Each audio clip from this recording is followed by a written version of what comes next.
ചുവന്ന ചീരച്ചെടികളുടെ വളർച്ച നിരീക്ഷിക്കുമ്പോൾ എനിക്ക് ഒരു എത്തും പിടിയും കിട്ടുന്നില്ല.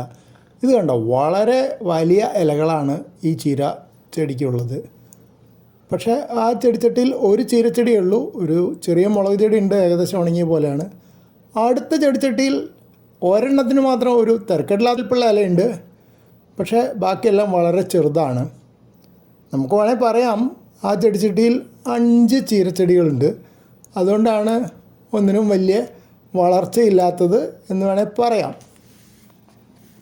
നേരത്തെ കണ്ടത് ടെറസിലുള്ള ചീരച്ചെടികളാണ്. എന്നാൽ ഇത് നോക്കൂ, മുറ്റത്തെ ചീരച്ചെടികളാണ്. ഒരെണ്ണം നല്ല വളർച്ചയുണ്ട്, ഒരെണ്ണത്തിനൊരു മീഡിയം വളർച്ച, വേറൊരെണ്ണം വളരെ കുഞ്ഞാണ്.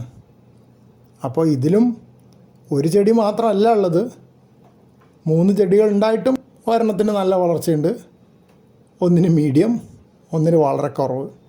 അപ്പോൾ ഇതൊക്കെ എങ്ങനെ സംഭവിക്കുന്നുവെന്ന് എനിക്ക് മനസ്സിലാവുന്നില്ല.